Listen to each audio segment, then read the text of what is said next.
Hi guys, and welcome back to another episode of Rebuilding Stockport. Today we're going to be doing something a little bit different. We're doing the Juventus UEFA Super Cup match, followed by a bit of Premier League action against Bristol City, because I thought you guys wouldn't mind seeing this too. And with all the hassle of being in the drag suit last night and all that, I kind of needed to do this, in honesty, just to get some normality back in this save. It's been a very interesting couple of games off camera too. I can't wait to show you. This is all I'm going to say. So don't worry, I've added faces to 6 of the players that have come in as well, so I think that's pretty cool. I'll show you that after I've gone through the games off camera, just so that we don't spoil anything in the stats and whatnot. You can't write "we need a hero" and then not play Bonnie Tyler. Playing Bonnie Tyler might get the video a strike, but Matt singing it, on the other hand, no, that would get us a strike, but that would be a community guideline strike for something very different. Architects of Ignominy, great metalcore band right there. Yes, I would listen to them. Defenders this year do seem to be fond of inexplicable headers to opposition players. I find particularly the left and right backs. The fullbacks seem to be awful for this. The ball will be coming at them, there'll be no one around them, and they could just bring it down or head it to a teammate, and they will almost always head it straight to a winger, kind of like Bednar did, but that was even worse, to be honest. When will the Building a Nation series start? Will it run alongside this? God no. I can barely keep up doing this one at the moment, let alone another save. Let's put it that way. And I'd rather put all my energy into something that I want to turn out a high quality product than me just half-arsing it and doing so much stuff, basically. So that will be after this finishes, essentially. So yeah, there'll be a little break and then we'll start that, essentially, just to give me a chance to sort stuff out. Jonas Fennington has been spotted in Stockport city centre buying women's clothes, makeup, hair extensions and a new purse. Ooh. It's almost as if someone has dared him to dress up in drag should County ever qualify for the Champions League. Well, you got your wish, Andy. It has happened. Also, shout out to someone on my Discord server who made this wonderful mock-up of a mug. Where did you get the face packs, Matt? So yeah, I will be getting one of those made, that is for sure. And in case anyone still doesn't know, the face packs are from Chilled Moose. She's changed the name from What the Fork Gamer to Chilled Moose on Twitter and her Patreon. That is where the face packs come from. There's instructions on how to install them. It's, a bit finicky, but it's easy enough to do once you've done it once or twice. So go do that. I advise you to give to her Patreon as well, because you get them early and you get a few extra stuff too. And it's very much worth it for the hard work she puts in. Also, since it's around this time of the year, I like to sort of put a feeler out there to basically say, if you are thinking of starting an FM channel, or just a channel in general, but particularly in this sphere, do it. Now is the best time to do it. The sort of hype around the game originally has kind of died down now. We're in this kind of nice lull period where you can kind of start off and no pressure on you or whatever. You won't find that, back in the last part of the year, it's always a bit of a stressful time, particularly if you're starting a channel. You want to start now. That way when the news cycle comes around, you'll have got into the swing of things a little bit more. So I really do advise you, if you're thinking about doing that, do start now, basically. Don't wait until the new game comes out or whatever. Just start doing it now. You'll have a great time and yeah, hey, you might get somewhere. And also, my DMs are always open if you do need any tips on things like editing and stuff like that. Always feel free to hit me up on stuff like that. Just channel stuff in general. I will always be happy to help you out. Not that my advice will be any good, but at least it'll be better than nothing. Right, off-camera games, let's do this. Yeah. So fresh off the back of the Chelsea game, we travelled to the King Power Stadium and put in a bloody excellent performance again. There's no two ways about it. We created tons of chances. I think there was 5 obvious chances. There was 3 clear cuts, 2 half chances, loads of key passes. We did everything right except put the ball in the net in this game. Except we did do that too. Liviu Stanciu picked the ball up, drove into the box and smashed in his second goal in as many games. Very, very pleasing to see him get a couple of goals and gave us the lead. Leicester had done nothing, as you can see from the fact that they only had 1 shot on target in this entire game, and that was from range. The goal they scored wasn't even a shot on target. It was... I cannot believe this has happened. This sort of stuff will happen from time to time, just as it does in real life, but I feel like the frequency of it happening is getting a little bit much now. But anyway, I must show you this goal. So yeah, 91 minutes on the clock. We've just had a free kick saved at one end. Liam Miller's had a shot that's hit the bar. Leicester are coming up the other end. Not a problem. We've got men back, but there's a bit of an option over. His shot hits the crossbar, bounces off Wilson's back and goes into the back of the net. Why does this... it just seems to happen so often. It's so frustrating. I put Wilson in just because we were testing some stuff out, and a 1-1 draw is all we ended up getting away from Leicester, and it's a shame, but you just have to accept that it's going to happen sometimes. What really boils my piss is when it happens 2 games in a row. This is not on. I don't think I can explain how this game even happened. Bear in mind, we missed 2 penalties in this game. Jamie Lane has the best finishing, best composure, and definitely has best penalty taking. He's got 15 composure and 15 finishing.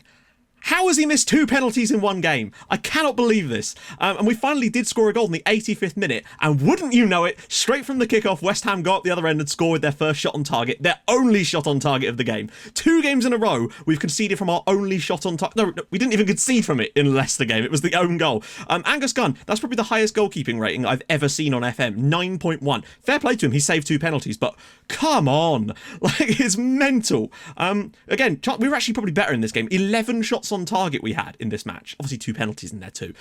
But the thing that annoyed me the most, like, you can just go, oh, that's just one of those things. But when it happens 2 games in a row, you can understand my absolute complete bafflement at this point. And it's not like it was a couple of seasons ago where we'd have a game with a reasonable amount of shots, but they weren't really good chances. That we were still creating chances in both of these matches. Yeah, I guess sometimes it just ain't your day, and we've had 2 of those back to back. We've only conceded 5 shots on target in the league this season, and somehow have managed to only get 1 win out of that. It's mental. But we're just going to have to keep pushing on and hope that this was just a complete blip, because I cannot believe my eyes. And all that has left us 11th in the Premier League, quite frankly, because, you know, we were capable of beating, and this is the thing, we know the tactic is working fine because we were able to beat Chelsea 3-0 on the opening day with it. It's just those 2 games, it was just a perfect storm of nonsense that have cost us in both of those matches. But it is very frustrating, as I'm sure you can appreciate. But what can you do? We just have to keep plugging away and hope that we can start picking things out. We still look very strong defensively. We're giving them no opportunities, and they're still getting goals. They're not even from set pieces this time. Right, I want to quickly show you new faces too. This one needs to be very quick. Jamie Lane, he's an older player, so I thought we'd give him a bit more of a wizened look. Liviu Statue, sensible looking face, just, you know, sensible hair. Kevin Wright, our young Scotsman, he definitely does need to pick it up a little bit. Old Kevin, he's had some chances and he has missed them, which is a problem. Julius Meyer, giving him a bit of a blonde beard, our big German centre-back. Alexandru Nagoita, a stern look on his face and a big old quiff. And lastly, I thought we'd go full beard for the guard dog because, you know, he's 21 now, he could probably grow a bit of a beard. So I figured we'd go full beard for this lad because I feel like he deserves it. He is the guard dog of our defence and performed much better than I was ever expecting him to. He hasn't played for us yet this year, but he'll definitely get his chance because we've got a lot of games at the moment. Also, if there's time, there'll be the Champions League group draw on the end of this video. So, yeah, lots of high injury risk at the moment because there's just been game, midweek kind of thing. So, yeah, but everyone's reasonably all right for now. We were able to stick with a pretty consistent lineup. Wright, Lane, Abasolo, Statue, Sloughy, Bolfer, Bednar, Roussel, Maya, Martinez, and Wilson. That's all right. Camille Bednar's wanted. Interesting. By Watford, of all people. Okay. We can pretty much have a massive bench anyway, so we're going to go with Miller, Makengo, Akwebu, Gaddis, Pirou, Toril, Stubbs, ETS, Davidson, Bicer, Matyson, and of course Craig Palmer. Let's have a look at Juve. Ooh, they're playing the same system as us. Okay, that's fine, we can deal with this. Jadon Sancho there. Win this trophy for yourselves with the fans. Yeah, okay, fine. I mean, if we were to win this... Oh, God, I put Wilson in goal again. I need to start using... Then again, I mean, it wasn't Wilson's fault, the goal. It just... That goal against Leicester was just one of those things. I just see too many of them. But you gotta laugh, otherwise, what else are we doing here? It's just a bit of fun after all. I'm not gonna start throwing my toys out the pram over it. Although sometimes I get very, very close. Anyway, let's go and have a crack at Juve. This is a... Whoa! What is this pitch? Are we on a square pitch? Hi, it looks like we're playing on a giant shreddy. This game is kind of flying by. Barella. Come on, lads, get in. Well played. Get out to him, though. Don't let him recycle the possession. Sancho again. Oh my God, the space at the back post, and that... Oh, what a save. Was that actually a save? No, it was off the post. Come on, son. Let's get this ball rolling. He's running with it. Right into some space. Can he pick out Jamie Lane? Oh, he does. Lane's in. One touch. What a save from Dario. That is a world-class piece of goalkeeping. Jamie Lane, I think went with his left there, but still, good run made. Plus, I feel like this is so big we can get a ball over the top to Kevin Wright if Sloughy can get the ball in the right place. It's been a pretty dull game, to be honest. Not a great deal of chances to speak of. Although, the width...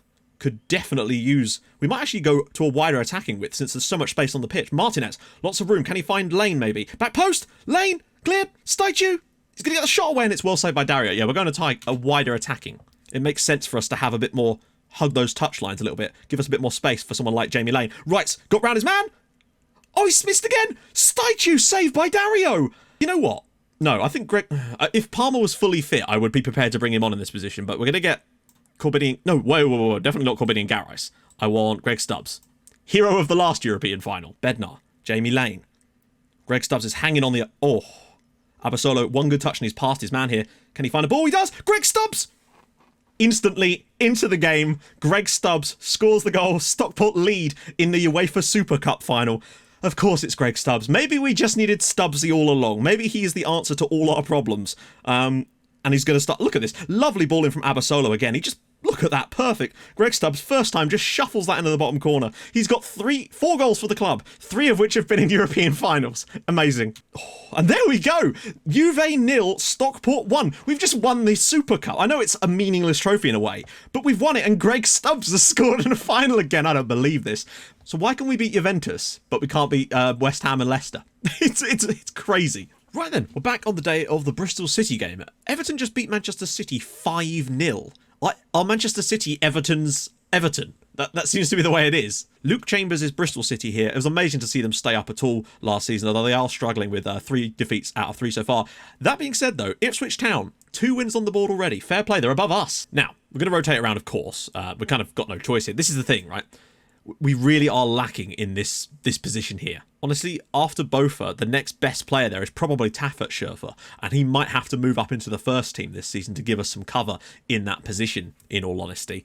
And I wouldn't be above doing that, because that's the one area where we really are weak at the moment. And if I can afford to in January, if the wage situation with the FFP is right, I'll be bringing in another DM just to back that up. Bofa will have to play for today, though, which is a shame, but we don't really have much choice in the matter. Everyone else, though, is fine. However, I've decided, since it's Bristol City today, I'm going to give Greg Stubbs a try, because what harm can it do? He's scored 3 goals in European finals. The guy's clearly a good player. And I looked at him, and compared to Kevin Wright, he is worse in every single attribute, minus like a couple of the mental ones like leadership. And in some ways, much worse. So it is very strange that he's just got goals on him, and maybe it's just pure luck bringing him off the bench, but I think he's deserved a start in today's game, and if he comes up with goals, he'll stay in the team. Simple. So Greg Stubbs will start for us up top, the homegrown hero too, which is very nice, because I don't think anyone else has actually come through our academy in the team at the moment, so Greg Stubbs to push through would be fantastic. And in all honesty, Wilson probably deserves to keep his place in the team, frankly, after the performance against Juve. He made some solid stops. So on the bench, we're going to go with Wright, Makengo, Akwebu, Gadais, Peru, Miller, and Joseph Bice. No, we don't want Joseph Bice on the bench since he's being a knob. So, it's Bristol City away. They're a struggling side. We need to be coming here and putting the win past them to try and push ourselves back up the league again. It's been a weird start to the season. Too many off target. I'm turning off work ball in the box because we're already having way too many shots off target, and we want to just get a bit of the ball back now. It's going through a few himself. Roussel, Stubbs, Sloughy. Oh, it's in! It's Ander Abasolo. It's deflected through from Sloughy, and we lead at Ashton Gate. That's what we needed here. An early goal, 16 minutes on the clock. Now we can just stay on work ball into the box. I honestly thought Greg Stubbs was going to have another chance here. Roussel plays it back to Stubbs. Nice little layoff by Stubbs. Sloughy shot deflects through. Abasolo's there. His first of the year. Lovely work. It's 1-0. Bit lucky, no doubt. There we go. Half time. We lead. We've got a good amount of possession of the ball. They're committing loads of fouls. We look pretty damn solid. We need a few more shots on target, though, in this game. That's one thing that's been a bit missing. But again, we've limited them to 0 shots on target, which is great. Because if they don't hit the target, they can't score, in theory. Although, let's see how the second half goes, I swear to God. But we're creating enough shots for me to not want to just lump balls randomly into the box. We're doing fine on that front. I think as long as we don't basically, we just have to be solid defensively. You know, limit them to basically nothing and see what we can come up with. Round the side for Bednar. Can he keep it in? Ball across. Abasolo! And he's putting his second of the match. It's 2-0. That's what we needed. Camille Bednar and Abasolo. Wow. Someone came up with a brilliant chant for him, and I can't remember it. No, I actually can't remember. It was an Atomic Kitten song, and it's really annoying. And that's frustrating, because that would have been the perfect time for it. 2 in a match for Abasolo, and we're 2-0 up. Whipping it in again, and oh, it's over the line. I think it's an own goal. Or is it Sloughy? It's a Daniel Lawrence own goal, and Stockport are 3-0 up now against Bristol City. Where was this against the last 2 teams? We're 3-0 up. We're going to win the match in theory, but I really do want that clean sheet. Seems like we're actually doing better in the live com games than we are in the off-camera ones now. What even happened there? I think it gets hit against Daniel Lawrence, and it's in the bottom corner. It's 3-0. Good stuff. Just see this over the line. Don't give them any shots on target. That's your task for today, because that seems to be the only way we can avoid conceding a goal. Maybe Kevin Wright can sneak in and do something here. Miller. Or statue.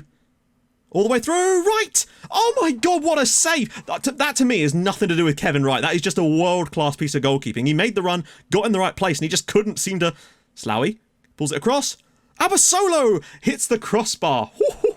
10 seconds to go. Don't let him slip it into the channel. There we go. Bofa comes flying across, and that surely is going to see this game out. There we go. Bristol City 0, Stockport County 3. Goals from Abasolo, pair for him, and a Daniel Lawrence own goal. The red card did help us, but we didn't. In our last 3 matches, we've conceded 2 shots on target, and amazingly, 2 goals from it. Incredible. But we got the win that we deserved this time round. Not as many shots on target as I would have liked, but we certainly stepped it up on that in the second half and definitely improved after slowing the tempo down a little bit, encouraging a few more fouls. Great work. So, back on the day of the Champions League group draw, we've been drawn against West Ham in the Carabao Cup, and unfortunately, both of us just been taken ill, which means he's going to miss the Stoke game through food poisoning, which means Taffet Schürfer is probably going to have to start against Stoke City, the young German.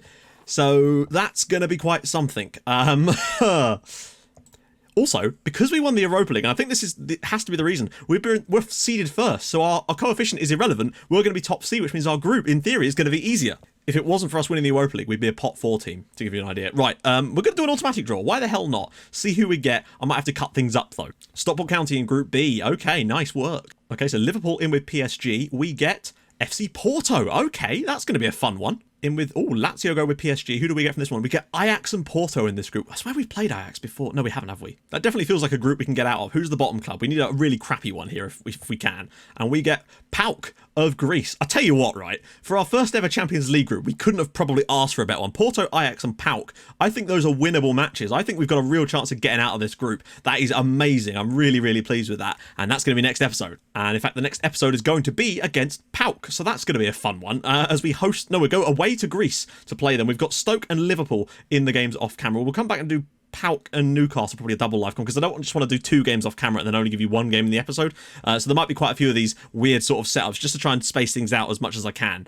When they're really close together like this, I might be able to bundle them into the same episode, if that makes sense. But yeah, we're just going to try and pace it as much as we can at this point. So Stoke and Liverpool off camera. I want a win against Stoke. Liverpool away will be tough, but we have beaten them in the final, and then coming back for our first ever Champions League game away in Greece. Oh my god, guys, get the flair on. Anyway, if you have enjoyed this episode, and I hope you have, really good results, winning the Super Cup and then beating Bristol City 3-0. Lovely old job. Got our Champions League group draw. Drop a like on the video. That'd be phenomenal. And if you're new to the channel, hit that subscribe button for more videos like this in your inbox every single day at 6. And I'll join you guys in the next episode for some Champions League goodies. Oh yes, I'm excited and I hope you are too. See you guys soon. Thanks so much for watching. Bye-bye.